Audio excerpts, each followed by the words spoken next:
कोई subject boring नहीं होता है। जिस तरह से हम किसी से प्यार करते हैं और उसे अपना बना लेते हैं, दिन रात उसके बारे में सोचते हैं, उसी तरह अगर स्टडी को, पढ़ाई को अपने जीवन में ला दे तो पढ़ाई भी बहुत आसान हो जाए। बट इसे बनाना पड़ता है। इजी कोई सब्जेक्ट होता नहीं है, इजी बनाना पड़ता है।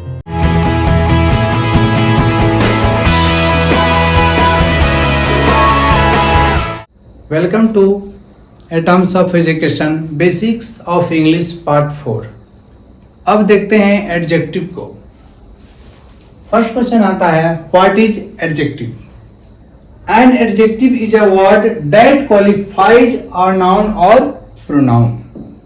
एडजेक्टिव वह शब्द है जो किसी संज्ञा और सर्वनाम के विशेषता को बतलाता है, या अनदर डेफिनेशन बोल सकते हैं, एडजेक्टिव मॉडिफाई और डिस्क्राइब नाउन्स एंड प्रोनाउंस।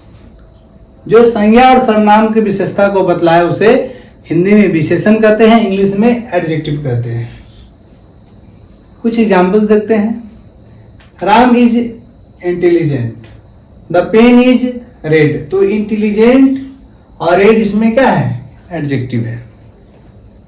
और देख लेते हैं, intelligent, kind, good, some, six, no, etc। ये सब क्या है? एडजेक्टिव का एग्जाम्पल्स है। अब देखते हैं काइंड्स ऑफ एडजेक्टिव, विशेषण के प्रकार। There are several types of adjectives. First is adjective of quality, Hindi में बोलते हैं गुणवाचक विशेषण। डिफाइन देखते हैं, adjectives of quality show the quality of a person और थिंग। गुणवाचक विशेषण शो करता है, दिखाता है, किसी व्यक्ति के गुण को दिखाता है, किसी वस्तु के गुण को दिखाता है, उसे हम बोलते हैं एडजेक्टिव ऑफ क्वालिटी। जैसे कुछ एग्जांपल्स को देखते हैं, good, bad, weak, strong, beautiful, red, brown, etc। ये सब क्या है? एडजेक्टिव ऑफ क्वालिटी के एग्जांपल्स हैं।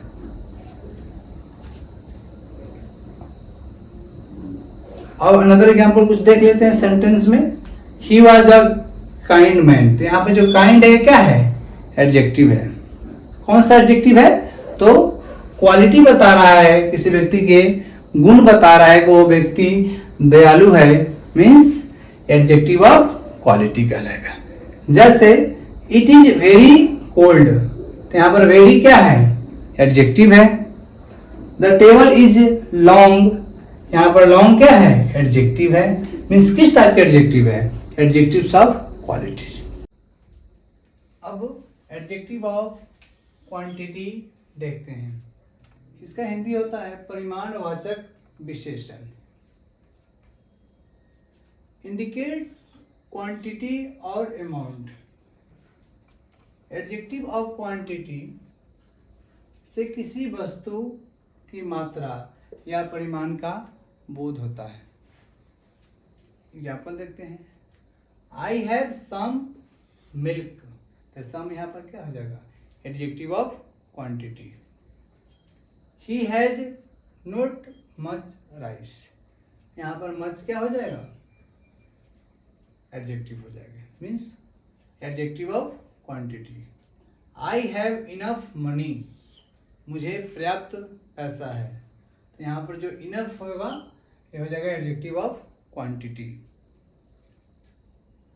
और एग्जांपल देख लेते हैं, some, much, little, whole, all, no, any, a lot of, etc। ये सब क्या है? एडजेक्टिव्स ऑफ क्वांटिटी के एग्जांपल्स हैं। अब देखते हैं एडजेक्टिव्स ऑफ नंबर, संख्यावाचक विशेषण। Adjectives of number show how many person और थिंग्स आर मेट। जैसे एडजेक्टिव ऑफ नंबर ये बताता है कि किसी व्यक्ति, वस्तु का क्रम क्या है, एक ऑर्डर बताता है। जैसे या अनदर डिफिनेशन देख सकते हैं, सो प्रिसाइज नंबर या और ऑर्डर ऑफ नाउन्स, संख्या का क्रम देखते हैं, नाउन का क्रम देखते हैं, तो उसे कहा जाता है एडजेक्टिव्स ऑफ नंबर। जैसे एग्जांपल से समझने का प्रयास करते हैं, फर्स्ट, 50, सम, सेवरल, नो, वन, etc। इसके एग्जांपल पे डिफरेंस समझ लेते हैं थोड़ा सा, एडजेक्टिव ऑफ नंबर और एडजेक्टिव ऑफ क्वांटिटी, ये दोनों में बहुत ज़्यादा अंतर होता है, लेकिन बच्चे कंफ्यूज रहते हैं, यहाँ पर समझ नहीं पाते हैं कि दोनों में क्या डिफरेंस होता है।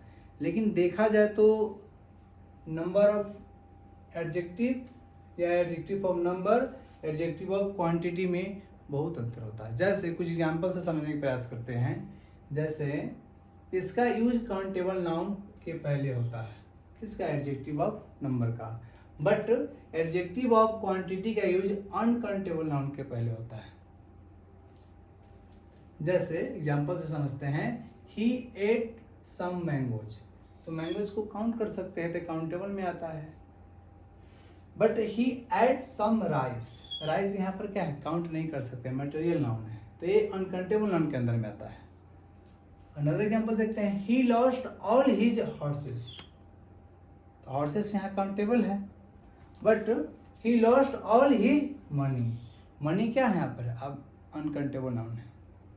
तो दोनों में क्या है, सम यहाँ पर भी है, सम यहाँ पर भी है, ऑल यहाँ पर भी है, और यहाँ पर भी है, दोनों में एडजेक्टिव ऑफ क्वांटिटी में भी है, एडजेक्टिव ऑफ नंबर में भी है, लेकिन दोनों का यूज अलग है। यहाँ पर नंबर आता है जिसे हम काउंट कर सकते हैं, काउंटेबल के इसके बाद काउंटेबल आना है, फिक्स है, बट यहाँ पर ऐसा नहीं है, यहाँ पर अनकाउंटेबल नाउन का प्रयोग हो रहा है। जैसे राइस, मनी, वाटर, ये सब अनकाउंटेबल है, तो इसके बाद सम के बाद अगर अनकाउंटेबल नाउन आ जाए, ऑल के बाद अनकाउंटेबल नाउन आ जाए, तो समझेंगे एडजेक्टिव ऑफ क्वांटिटी है। बट सम के बाद अगर काउंटेबल आ जाए, सम के ऑल के बाद हॉर्सेस आ जाए, मीन्स काउंटेबल नाउन कोई भी आ जाए, तो समझेंगे एडजेक्टिव ऑफ नंबर है। और कुछ डिफरेंस समझने का प्रयास करते हैं जो एक्सेप्शनल आता है, बच्चे समझ नहीं पाते। जैसे जो भी, जैसे much, little, one, two, first, second, few का प्रयोग यूज दोनों तरह से नहीं किया कर सकते हैं। ऐसा नहीं है कि मच का प्रयोग हम एडजेक्टिव ऑफ नंबर में और एडजेक्टिव क्वांटिटी में सेम जगह कर सकते हैं, नहीं कर सकते हैं। कुछ ऐसे केस होते हैं जहां पे हम नहीं कर सकते हैं। जैसे सम, एनी, फ्यू, मेनी, इसका प्रयोग प्रोनाउन के फॉर्म में भी होता है, प्रोनाउन के रूप में भी होता है, बट अंतर क्या है, डिफरेंस क्या है, जब इसका प्रयोग प्रोनाउन के फॉर्म में होता है, प्रोनाउन के रूप में होता है, तो वहाँ पे नाउन नहीं आता है। जैसे हम सेंटेंस बोलते हैं हमेशा ऑल आर मॉर्टल या ऑल इज मॉर्टल, दोनों सेंटेंस सही है, तो यहाँ पर ऑल के बाद नाउन नहीं है, तो यहाँ पर ऑल क्या है, प्रोनाउन है। उसी तरह अनदर एग्जांपल भी बोल सकते हैं, सम ऑफ देम आर एब्सेंट, तो सम ऑफ देम जो यहाँ पर है इसके बाद नाउन नहीं आएगा, तो सम का प्रयोग यहाँ पर प्रोनाउन के फॉर्म में हुआ है, रूप में हुआ है। यहाँ पर जो ऑल का प्रयोग हुआ है प्रोनाउन के रूप में हुआ है, लेकिन इसके बाद अगर नाउन आ जाता तो फिर इसका स्ट्रक्चर अलग हो जाता है, तब फिर हम इसे प्रोनाउन नहीं कर सकते हैं। तो आप समझ सकते हैं कि सम का, ऑल का, फ्यू का, एनी का, ये सब का यूज तीन तरह से हो रहा है। एडजेक्टिव ऑफ नंबर में भी कर पा रहे हैं, एडजेक्टिव ऑफ क्वांटिटी में भी कर पा रहे हैं, और इसका प्रयोग प्रोनाउन के तरह भी हो रहा है। तो इसको एग्जाम्पल के थ्रू समझना है और कंसेप्ट को क्लियर करना है कि किसके बाद कौन आएगा, कहाँ पे कंसेप्ट क्या हो रहा है। अब टाइप 4 डेमोन्स्ट्रेटिव एडजेक्टिव को देखते हैं। The adjective used to point out some person और thing is called demonstrative adjective. जिस एडजेक्टिव का प्रयोग व्यक्ति या वस्तु को इंगित करने के लिए किया जाता है उसे डेमोन्स्ट्रेटिव एडजेक्टिव कहते हैं। और आसान भाषा में समझते हैं, जिस एडजेक्टिव का प्रयोग हम किसी वस्तु किसी व्यक्ति को डिनोट करने के लिए करते हैं उसे डेमोन्स्ट्रेटिव एडजेक्टिव कहा जाता है। ऐसे मिलनी, this, that, these and those, ये चार को मुख्य डेमोन्स्ट्रेटिव एडजेक्टिव कहा जाता है। एग्जाम्पल देखते हैं, दिस बुक इज माइन, यह बुक मेरा है, यह किताब मेरा है। यहाँ पर दिस जो है ना, दिस के बाद नाउन आ रहा है, तो जो दिस है यहाँ पर डेमोन्स्ट्रेटिव एडजेक्टिव है। आई हेट दोज पर्सन, यहाँ पर जो दोज है ना, ये डेमोन्स्ट्रेटिव एडजेक्टिव है।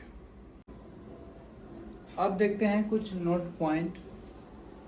This, that, these and those के बाद नाउन आए तो डेमोन्स्ट्रेटिव एडजेक्टिव कहते हैं।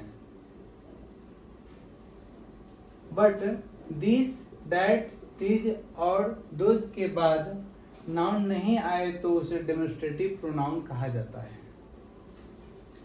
जैसे एग्जांपल से देखते हैं, दोज मैंगोज आर स्वीट, तो दोज के बाद यहाँ पर नाउन आ गया तो डेमोन्स्ट्रेटिव एडजेक्टिव कहलाएगा। बट अनदर एग्जांपल है, this is a cat, this के बाद कोई नाउन नहीं है, यहाँ पर इज वर्ब है, तो इसे हम क्या कहेंगे, इस दिस को क्या कहा जाएगा, डेमोन्स्ट्रेटिव प्रोनाउन। जैसे आसान भाषा में समझने के लिए, दिस, दैट, दीज, दोज के बाद अगर नाउन रहे तो डेमोन्स्ट्रेटिव एडजेक्टिव, और दिस, दैट, दीज, दोज के बाद अगर नाउन नहीं रहे, नो नाउन, तो उसे डेमोन्स्ट्रेटिव प्रोनाउन कहा जाता है।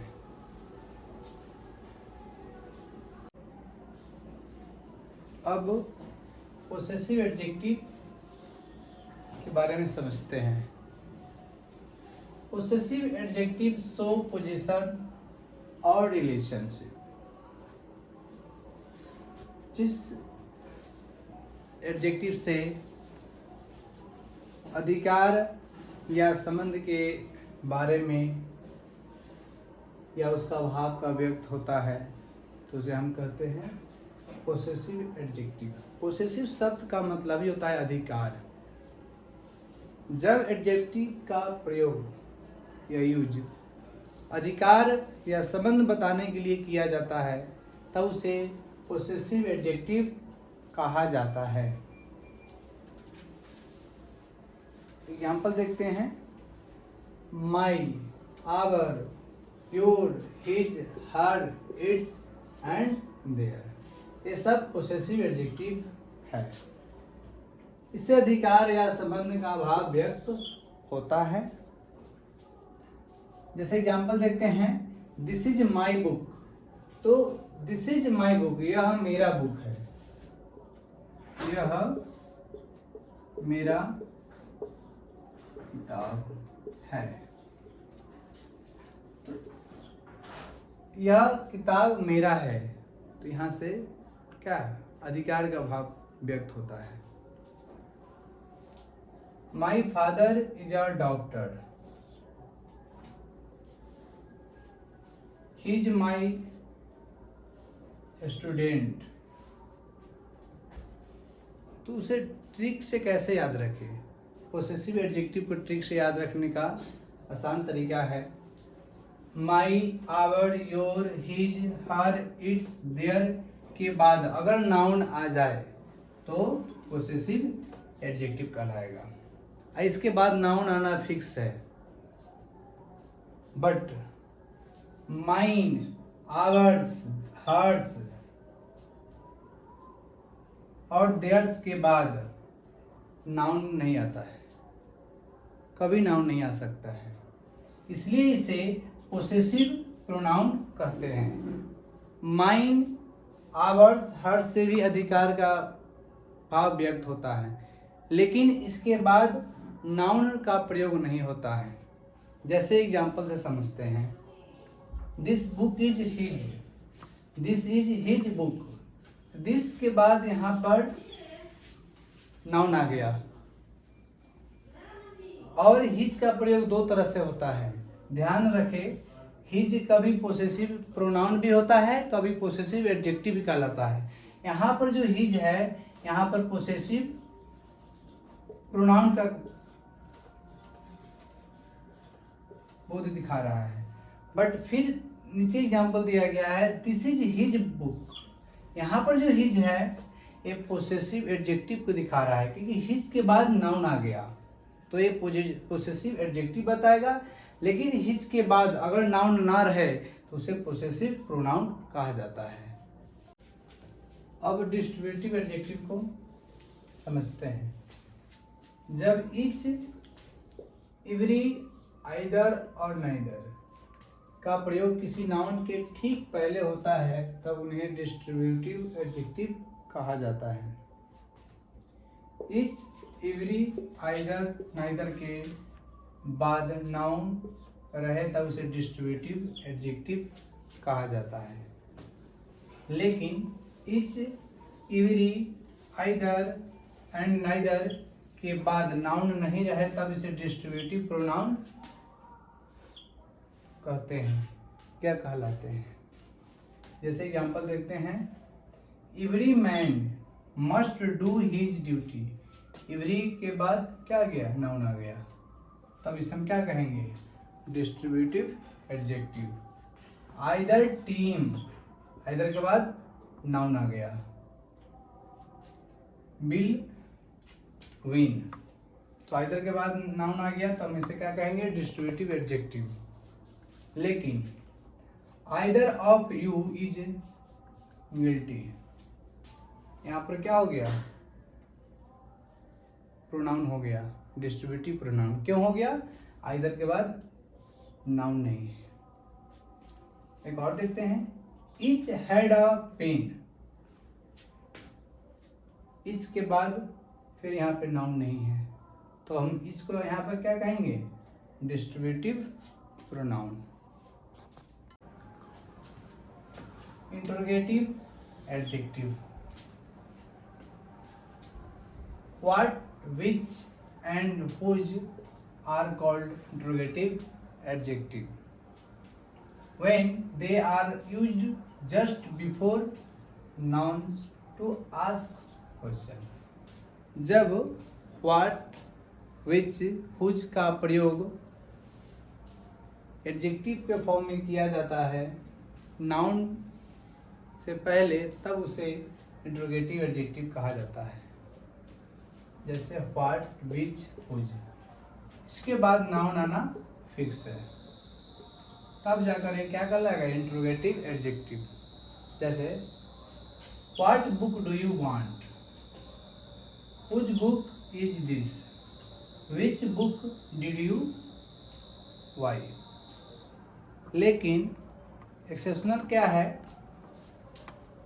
व्हाट इज दिस, यहाँ पर व्हाट के बाद क्या नहीं है? नाउन नहीं है। विच इज योर्स, विच के बाद क्या नहीं है? नाउन नहीं है। What do you want, what के बाद क्या नहीं है? नाउन नहीं है। हुज इज दिस बुक, उसके बाद क्या नहीं है? नाउन नहीं है। बट ये सब क्वेश्चन कर रहा है, प्रश्न पूछा जा रहा है, तो इंट्रोगेटिव प्रोनाउन कहेंगे, इंट्रोगेटिव एडजेक्टिव नहीं कहेंगे। इंट्रोगेटिव एडजेक्टिव तब कहेंगे जब इसके बाद नाउन आ जाए। व्हाट, विच, हुज के बाद अगर नाउन आ जाए तो इंट्रोगेटिव एडजेक्टिव कहलाएगा। अगर नाउन नहीं आए तब उसे इंट्रोगेटिव प्रोनाउंस कहते हैं। अब प्रॉपर एडजेक्टिव को समझते हैं। Adjectives formed from proper nouns are called proper adjective. Proper noun से बने एडजेक्टिव को प्रॉपर एडजेक्टिव कहा जाता है। अब समझते हैं प्रॉपर नाउन क्या होता है। जब किसी खास व्यक्ति वस्तु को नाम को प्रॉपर नाउन कहा जाता है। राम, सीता, पटना, दिल्ली, ये सब प्रॉपर नाउन कहलाते हैं। जब प्रॉपर नाउन का प्रयोग एडजेक्टिव के फॉर्म में किया जाता है तब उसे प्रॉपर एडजेक्टिव कहा जाता है। जैसे इंडिया, लेकिन यहाँ पर बना है इंडियन। अमेरिका, अमेरिका से बना है अमेरिकन। एशिया, एशिया से बना है एशियन। ये सब क्या है? प्रॉपर एडजेक्टिव है। Chinese, European, Punjabi, Shakespearean, Miltonic, etc, ये बहुत सारे बन सकते हैं। ये सब क्या है? प्रॉपर एडजेक्टिव है। एग्जाम्पल देखते हैं। I love Indian culture. Do you like Chinese food? यहाँ पर चाइनीज, इंडियन। ही वियर्स पंजाबी ड्रेस, पंजाबी, ये सब क्या है? प्रॉपर एडजेक्टिव है। लेकिन नोट पॉइंट, केवल इंडियन, अमेरिकन, यूरोपियन का प्रयोग हो, इसके बाद नाउन का प्रयोग ना हो, तब ये शब्द कॉमन नाउन कहलाएंगे। उस समय, उस वक्त इस शब्द को हम प्रॉपर एडजेक्टिव नहीं कह सकते हैं। जैसे I am an Indian, you are a European, इसके बाद नाउन नहीं है। इंडियन के बाद नाउन नहीं है, तब इसे कॉमन नाउन कहते हैं। They are Americans. अब एम्फेसाइजिंग एडजेक्टिव को समझते हैं। Own, very, same, very same, etc ऐसे एडजेक्टिव्स है जो किसी नाउन के पहले प्रयुक्त होकर उस नाउन पर बल, एम्फेसाइसिस देते हैं। मतलब on, very, same, very same, etc ऐसे एडजेक्टिव है जो किसी नाउन पर बल देते हैं। ऐसे एडजेक्टिव को एम्फेसाइजिंग एडजेक्टिव कहा जाता है। एग्जाम्पल से समझने का प्रयास करते हैं। He was living in his on house. यहाँ पर इसका मतलब होगा, इस ऑन का मतलब यहाँ पर क्या हो गया? अपने ही घर में। This is the very book I wanted. This is the very book I wanted. यहाँ पर वेरी का मतलब क्या हुआ? वही किताब। This is the same watch I bought. यह वही, मतलब सिंपल सी समझना है। द सेम का मतलब यहाँ पर हो गया सेम, बिल्कुल वही घड़ी, सेम। तो ये ऑन, वेरी, सेम, ये सब ऐसे एडजेक्टिव है जो नाउन पर बल देते हैं, एम्फेसाइज करते हैं, इसीलिए इसे एम्फेसाइजिंग एडजेक्टिव कहा जाता है। अब लास्ट देखते हैं एक्सक्लेमेटरी एडजेक्टिव। जब व्हाट का यूज एडजेक्टिव की तरह किसी एक्सक्लेमेटरी सेंटेंस में होता है तब उसे एक्सक्लेमेटरी एडजेक्टिव कहा जाता है। देखिए, कोई सब्जेक्ट बोरिंग नहीं होता है। जिस तरह से हम किसी से प्यार करते हैं और उसे अपना बना लेते हैं, दिन रात उसके बारे में सोचते हैं, उसी तरह अगर स्टडी को, पढ़ाई को अपने जीवन में ला दे तो पढ़ाई भी बहुत आसान हो जाएगा, चाहे वो ग्रामर हो या कोई अदर सब्जेक्ट हो। बच्चे इन्वॉल्व हो जाते हैं, डिस्ट्रैक्ट हो जाते हैं अपने दोस्त माहौल में। अगर पढ़ाई से जुड़ा रहे, स्टडी से जुड़े रहें, तो पढ़ाई तो इतना मतलब इजी है कि अगर समझ के पढ़ा जाए तो कोई भी सब्जेक्ट बहुत आसान हो जाएगा। बट इसे बनाना पड़ता है। इजी कोई सब्जेक्ट होता नहीं है, इजी बनाना पड़ता है। ठीक है, आते हैं पॉइंट पे। जब व्हाट का प्रयोग एक्सक्लेमेटरी सेंटेंस में यूज होता है तो व्हाट जो होता है ना उसे हम एक्सक्लेमेटरी एडजेक्टिव कहते हैं। जैसे कुछ एग्जांपल देते हैं, what a fall, what an idea, क्या विचार है, what a piece of work is man.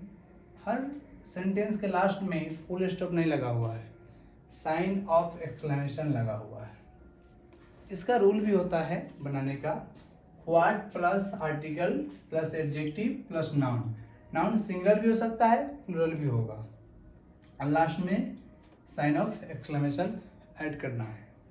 जैसे what a grand party, what beautiful flowers, यहाँ पर नाउन क्या है, प्लूरल हो गया।